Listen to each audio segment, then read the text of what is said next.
Welcome once again to Masterclass in Biology.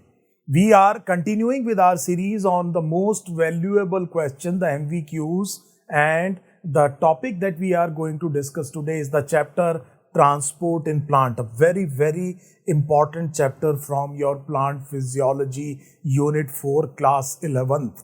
Now, please remember these are MVQs. This is a very conceptual chapter. If you have any problems in the concepts here, I will strongly advise you to go to our main course, the video content where we have discussed the topic in entirety, and still there is time that you should invest this time in the concept only. What I am going to do in this video would be that I will be selecting some of the most important questions that have been asked in the entrance examination repeatedly, and what according to me may be something which is very important are likely to be asked in the entrance examination. We will be keeping ourselves limited to the NCERT. Now you understand what we are trying to achieve through this video.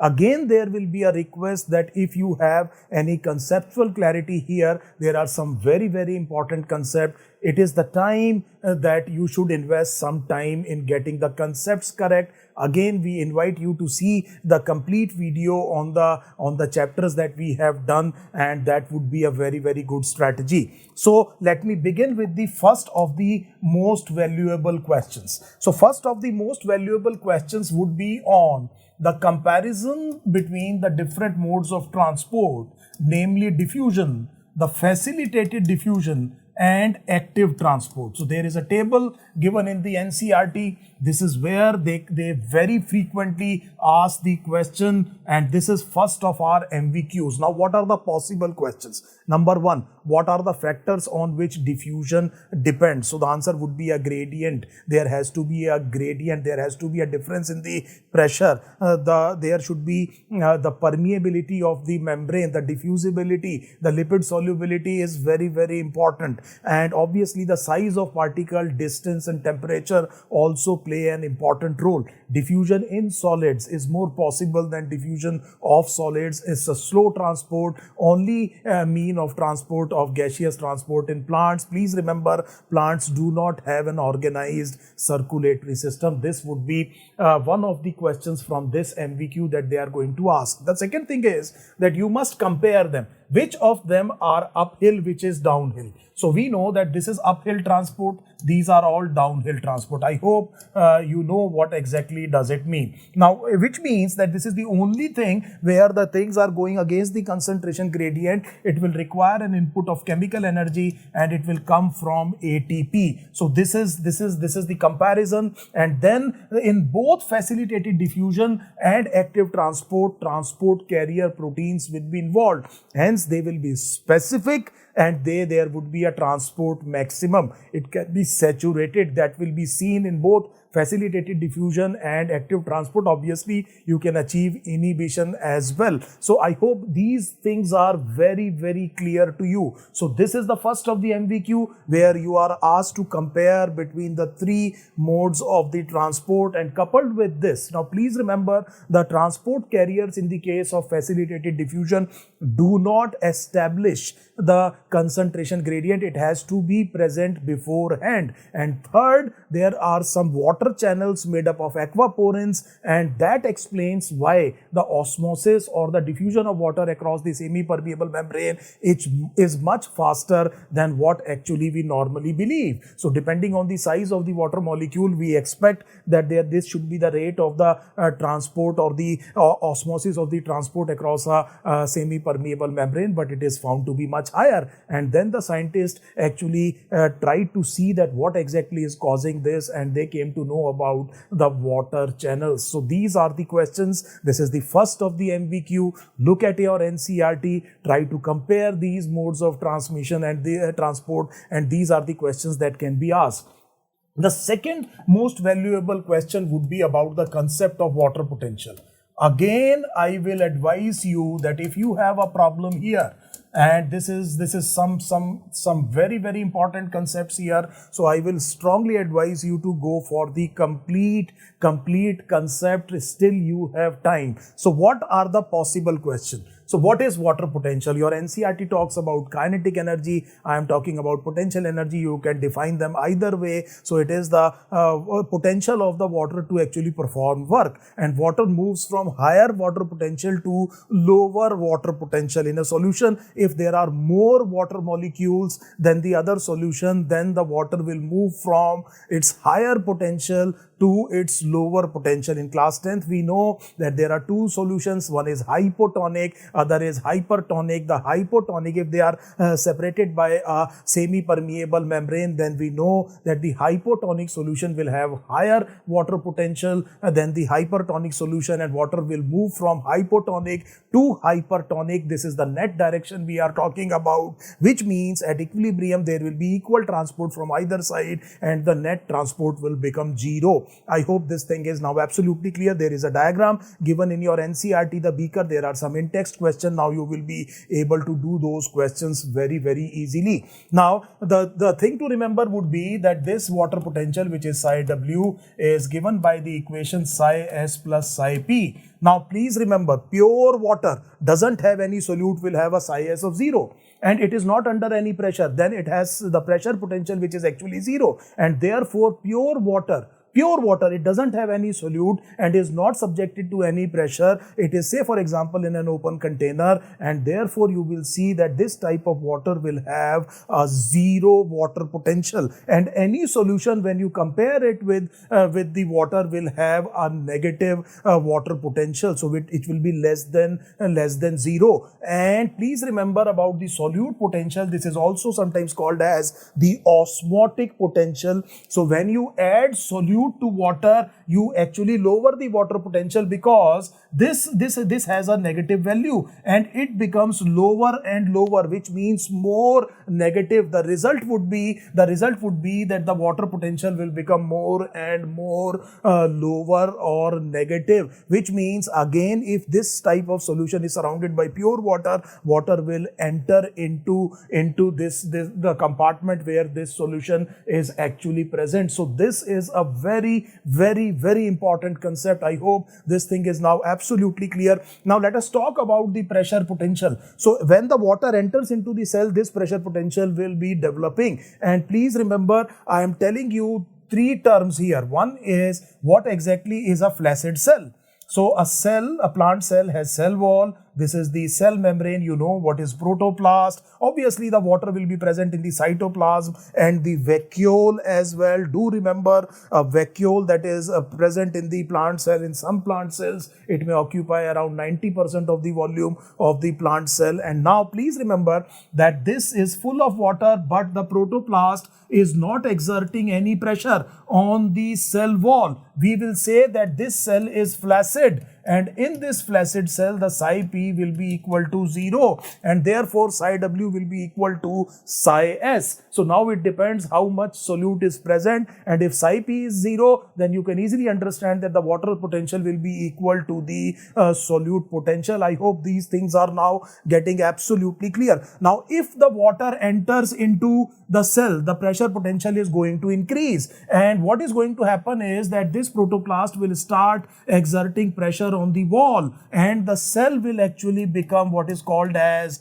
turgid, and because of the slight elasticity of the cell wall, it will accommodate the pressure, and then there would be an equilibrium between the turgor pressure and the wall pressure, and the water will not enter into the cell, and we will say that the cell has become turgid. So now we know what is a flaccid cell, what is a turgid cell, what is psi P in a flaccid cell. I hope this thing is now absolutely clear again. Now, if the water is entering into a system through a membrane, so obviously water moves by osmosis. The amount of pressure that is required to stop this, so the exact amount of the pressure that is required to stop the osmosis of water, say for example into the system, would be called as the osmotic pressure. And osmotic pressure and osmotic potentials are numerically equal, but they have opposite signs. So osmotic potential, you know, is the another word of solute potential, will have a negative sign, and osmotic pressure will have a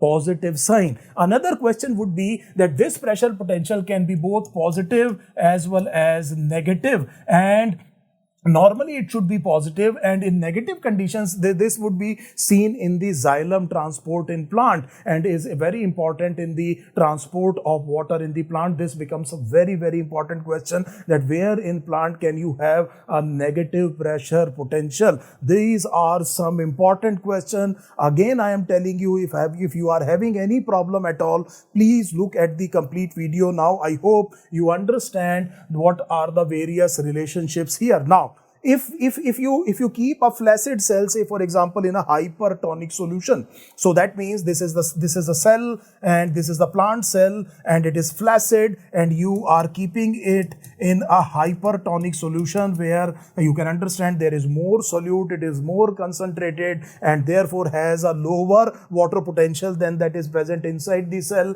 And because the water potential is higher here, the water will move out. And as I told you, there are two compartments. One is cytoplasm, the second is vacuole. So from where is this water moving out? First from the cytoplasm and then from the vacuole. And what happens is that this protoplast or the plasma membrane actually shrinks away from the cell wall. So there would be, what is going to happen is that this thing will actually pull itself away from the cell wall, and we say that the cell is getting plasmolysed, and this thing is actually called as plasmolysis. An important question would be that what is present here. So we will say that the adjacent fluid, this fluid that was present here, will occupy the space between the pulled membrane that is pulled away from the cell wall. Between these two structures, the space is occupied by the fluid that is present outside. I hope this thing is absolutely clear. In most of the cases, you will see that plasmolysis is actually a reversible process. And then there would be another concept which will be called as imbibition. So it is actually absorption of water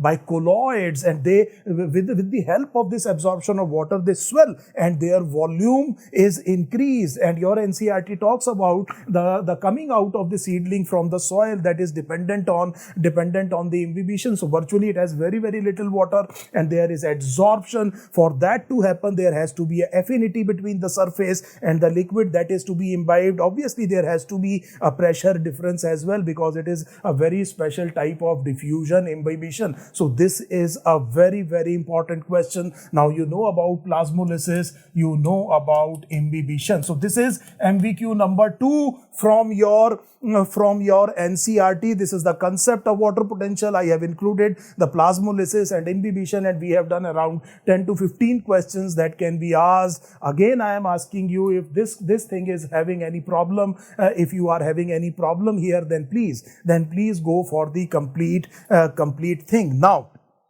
let us look at the third point where the question can be framed. How does the root uptake the water from the rhizosphere? How does from the soil? How does the root is able to take up the water? Obviously, you know that water always moves by osmosis, and you know about the presence of the epidermal outgrowths, which are called as the root hair. You know they are unicellular structure, epidermal cells, outgrowth, and they are present in the region of maturation at the root apex.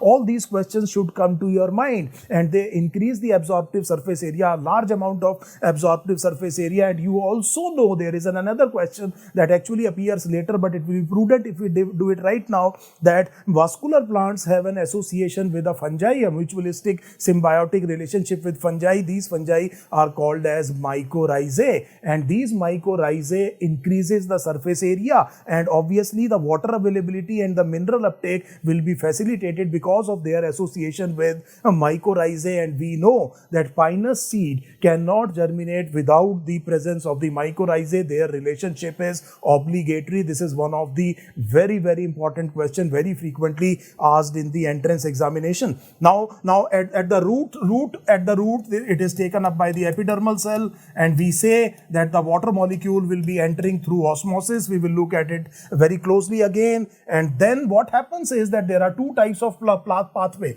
Now this is the next MVQ, apoplast and what are symplast. So what exactly is an apoplast pathway and what is a symplast pathway? So if the thing is moving through the intercellular spaces, so if it is intercellular spaces, it is going through the cell walls, and later on we will see even through the dead conduits. Say for example, the xylem vessel element, the xylem elements at maturity are dead. This would be part of the apoplast. And if the thing has to cross the cell membrane, enter the cell, and then go from one cell to other through these connection, if you remember plasmodesmata, this type of thing would be called as symplast. And please remember that most of the water movement, now remember I am saying most of the water movement in the root will actually be apoplastic. So in the beginning, the pathway would be apoplastic. Most of them, again, please remember the word most of them. So it goes to the, say for example, cortex cells, and then there is a very, very important question, the presence of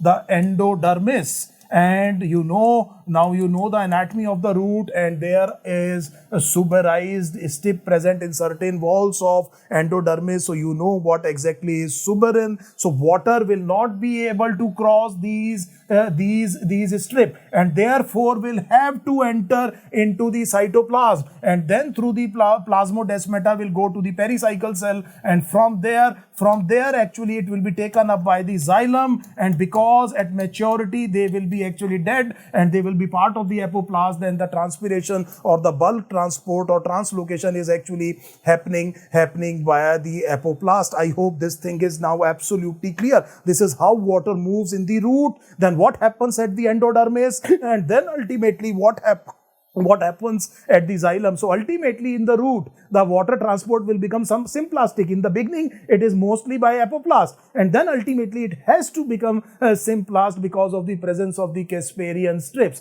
and the suberized Casparian strips. Where are they present? Endodermis. And this is a very, very common question. If you look at the last 10-year papers, probably this might have been asked 4 or 5 times. Now simultaneously what I will do is I will look at the uptake of the mineral ions as well. So most of the mineral ions are taken up by the epidermal cells by active transport. So your NCERT says, why is it so? So there are 2 reasons for that. Number 1, they are charged and therefore there is a problem. And the second thing is because of the concentration problem. So that means that the concentration in the surroundings of the root is actually lower than what is present inside the root cell, and therefore there has to be an active uptake. And when you actively uptake the ions, then what happens is that you are creating the inside of the cell hypertonic that will drag water at itself along with it, and this water then actually will mostly transport through apoplast, some through symplast, but ultimately will become symplastic at the endodermis we have already discussed. And in the endodermis, in the endodermal cells, there are some transport carrier proteins,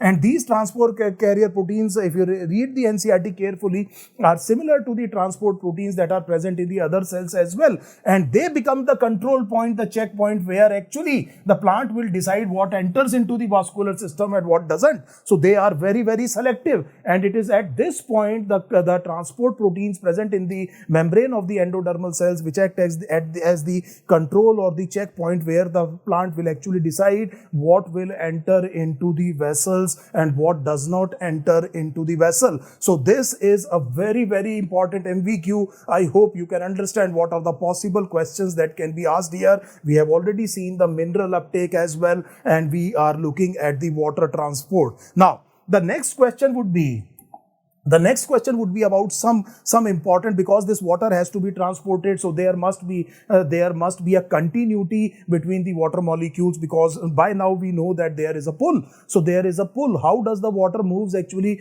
to such a huge height in the plant? In many plants have hundreds of meters of height. How is it possible? Though they do not have what is called as an organized circulatory system. And both of us know that it is cohesion, tension, transpiration, pull that is basically responsible for the translocation of water and minerals in the xylem. I hope you remember this. And then what we are saying is that there are some very important concepts that we need to know actually, is that what exactly is this cohesion. So the water molecules attracted to each other, this is what is called as cohesion. What exactly is adhesion? So what exactly is adhesion? So that means the water molecules attracted to, say for example, the wall of the vessels, so the hydrophilic structures, and this type of thing is called as adhesion. And the third property NCERT says is that what exactly is surface tension. So they are more attracted in liquid phase than in gas phase. This would be basically, this is what is called as surface tension, and it has a meniscus, and the surface of the water actually works like a film. So this is all surface tension. And then your NCERT says that this is because this is all of for these reasons the water column will have a tensile strength. So tensile strength is very similar to the collagen in the bone. When you pull it, it is able to resist the pulling strain as well. So continuity of water molecule can be maintained. And obviously the vessels, etc., and the tracheids have small diameters that will help in what is called as capillarity. And this is how actually the water moves in a column in the cell. And if you are pumping the ions into the root, now what is going to happen? The water is going to enter inside the root, and root will generate what is called as root pressure. Is root pressure enough to transport water to great heights? The answer is no. It is only a modest type of thing. It can actually push. So is it push or pull? This is an important question. The answer is basically it is pull, and it is because of these properties that we are talking about. But definitely because of the movement of the ions, etc., you can easily understand there will be root pressure that is developed. Especially this root pressure can become significant if the transpiration is not occurring, say for example during night, and the transpiration, so significant amount of root pressure actually gets developed, and therefore there can be, so you look at the blades of the grasses, the liquid droplets that you see, this is the loss of the water in liquid form, which is actually called as guttation, and that can be explained by root pressure in grasses and in certain soft herbaceous plants. And now, but most important thing is that it will not be able to transport the water to great heights, and the biggest contribution will be the re-establishment of the column of the water in the xylem if it breaks. So that can be the biggest contribution. So again, a very, very important question would be the root pressure, and I hope you can understand what are the possible questions that can be asked in the NEET entrance examination. And obviously the next thing would be about transpiration, and you know that for this to happen, you should know about the stomata. And please remember what are the guard cells. So we are making the guard cells, and what do you see in the diagram that the inner walls are thick and elastic? Inner walls are thick and elastic, the outer walls are thinner in the stomata, and the cellulosic microfibrils are actually arranged or present radially rather than longitudinally. And what happens is that the potassium ion enters into the guard cell. This is because important for the osmotic consideration, and the water enters. When the water enters, you can understand the guard cells become turgid, and what happens is that this thing bulges out, and these walls, the outer walls which are thin, will bulge out, and that will open this particular opening which is called as a stoma, and coming out of the potassium ions out of the guard cell will lead to the other process, and the stoma will be closed. And therefore an important question about stomata, what are the guard cells, what are the inner walls, the outer walls, and the orientation of the cellulose microfibrils can be an important MVQ from this particular part. I hope this thing is now absolutely clear. Please keep a track of this point, that this stomata is also involved in the gaseous exchange. And if you have watched the video on photosynthesis I did, where I was talking about the problem of photorespiration, you can understand what sort of trade-off the plant has to achieve, because number A, it doesn't have a circulatory system, number 2, it doesn't locomote. So therefore there is a problem. It has an unsatiable need of water, and most of the water is actually lost through the transpiration. Only 1% or so actually will be reaching the leaves, and this is very, very significant. So there is a lot of water that has to be taken up, and if the water is pulled by the transpiration pull, then the stomata needs to be open, and if the stomata needs to be open, then there can be significant amount of water loss, and the stomata need to be open for the gaseous exchange as well. And this is the delicate problem that we discussed when I was talking about photorespiration. I hope you have watched that video, we have discussed this thing as well. So one very important question would be on the stomata from this part. I hope this thing is now absolutely clear. What is the shape of the stomatal cells in the grasses, etc. This question can be actually asked. And now finally, when we come on to the transpiration in this section, so there are, what are the functions of the transpiration? And what I will suggest you, as always, open your NCERT. There are 4 or 5 points given in your NCERT, and look what exactly is achieved by transpiration. Is it important in the mineral transport? Why water is required by the plant? What about the cooling of the surfaces? All these type of things. And what about the wilting, etc.? And what is water stress? What PGR is involved in combating the water stress by closing the stomata? This is the question we will be looking at in PGR. So once you are studying about the stomata, think of photosynthesis, think of plant growth regulator as well, and think of transpiration from this chapter as well. Now what exactly is the final concept? The final concept is, let us make a leaf here. So this is, let us say this is the dorsiventral leaf, and you know that most of the stomata will be on the lower surface, and let us make this opening. This is the stomata, and let us say these are the vascular bundles and these are the cells, and these cells have the cell wall. Now what happens is, from this space you can see there will be large amount of water molecules, and from this substomatal space the water is lost through the stomata to the outside. So you are seeing this is the evaporative loss of water, and because the cell wall is hydrophilic, it has a surface, it has a film. It has a film on its surface. I told you about the surface tension. And what happens is, because of the loss of the water molecule will try to move here, and this is going to increase the curvature that is present on the cell wall, which will be pulling the water from these intercellular spaces and ultimately from the vascular bundles. So what exactly is happening? So this is where the evaporative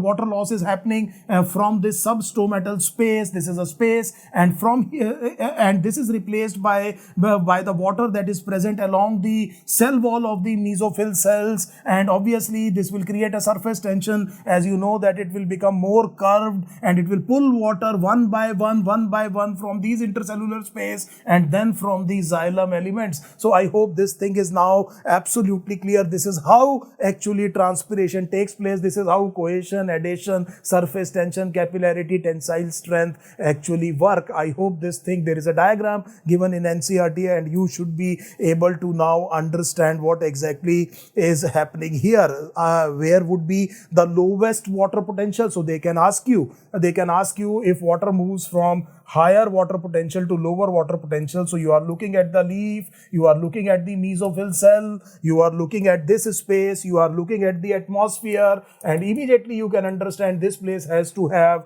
the lowest water potential. Only then you can explain the upward transport of water. So as you go up, the water potential is going to go down, otherwise the water is not going to move. And please let me remind you that in this xylem there can be a negative pressure potential that should be accounted for. I hope this thing is now absolutely clear. I have already told you one more question. I am reminding you again that nitrogen, yes, some of the nitrogen can be transported as nitrate, inorganic nitrate, but majority of the nitrogen in the xylem sap would be in the form of organic molecules. These are some important questions. Finally, there would be something about the transport or translocation of the phloem sap. So in the phloem sap, what exactly is the question they ask? So let us look that this thing can be bidirectional. So there is a comparison between the direction of the transport in xylem and phloem. This question again is asked many times. So we will say that essentially the transport in xylem would be unidirectional. It will be from root towards the leaves,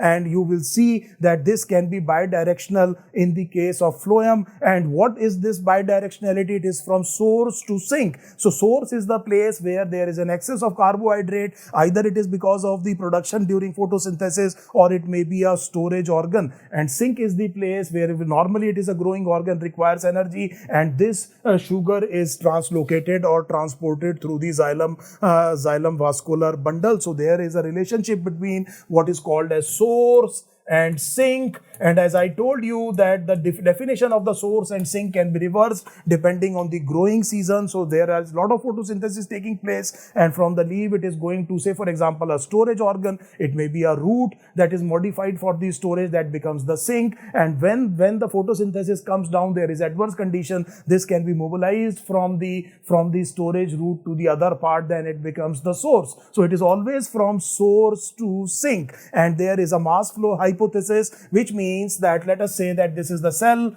which is actually a source cell, and most commonly this would be the mesophyll cell in the leaves. You know that where most of the photosynthesis is taking place, and let us say that this is a sink cell, and this is where the unloading will occur. And normally in the phloem sap, the aphids are very, very important. Aphids are the insects which are very important to analyze the phloem sap. And what is very, very important to understand, again I am limiting myself to NCERT, is that when this uploading occurs into the phloem, and then what happens, you can easily understand that there would be some osmotic considerations. And if you look at the xylem, the water is going to come into the phloem. So you are making this part, the phloem sap, very concentrated because of the uploading of the sugar from the source cells into the phloem. And then from the adjacent xylem, you expect that the water molecule will move, and then there will be a bulk transport. You know that in bulk transport everything is moving at the same pace, like in a flowing river. And then what happens when it reaches in this part, then there must be unloading that has to be done, and the water goes back. And as you can see, the transport in the xylem and the phloem looks like a sort of counter current. This is where the water moves into the phloem. It comes out of the phloem and goes again into the water. And this is how, through the bulk transport, what we will see that the phloem sap, which is mainly sucrose, is transported from what is called as source to the sink. This is a very, very important question. I hope now you have understood what exactly is this concept. And finally, they will ask you about girdling, and you know that if you remove the peripheral part and immediately so from the tree trunk you have removed the peripheral part where the phloem is present, and after some time in the part where you have done the girdling, just above this there will be accumulation of the things, and it will get swollen, and that tells you about that this phloem is actually involved in the transport of the photosynthates, and the sucrose is the main thing that is present in the phloem sap. So what we are going to do is that I am going to revise very quickly that what are the most valuable questions. And again I am saying that it will be very prudent if there is a deficiency in the conceptual understanding.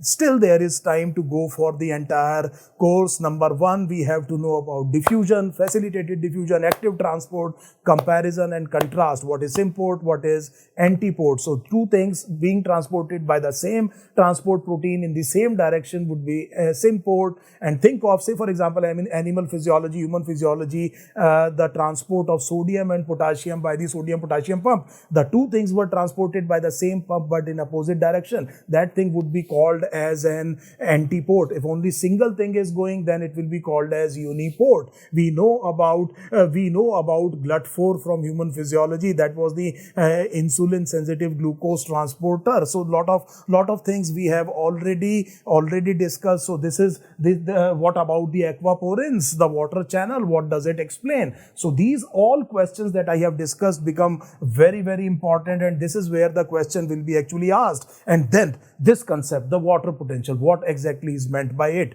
What is the equation? What is solute potential? What is the relationship between solute potential and osmotic potential? What is the relationship between osmotic potential and osmotic pressure? Which is positive, which is negative? All these things. This is quick revision. This is quick revision. What is a flaccid cell? What is a turgid delayed cell. How water moves? Water moves from a higher potential to a lower potential. What happens if you keep a plant cell in a hypotonic solution? Will it become turgid? Will it become plasmolized? When is it going to become plasmolized? What is imbibition? So these are the things that can be asked. And can pressure potential be actually negative? The answer is yes. And then the means of transport, what is apoplast, what is symplast, how water moves, why most of the water movement is occurring through the apoplast initially in the cell. The answer is because it does not provide any resistance at all. But what happens that ultimately it becomes symplastic? What is this point? So you know about Casparian strip, the water cannot cross it, it has to enter into the cell, and in the symplast it will be going through the plasmodesmata, then it reaches the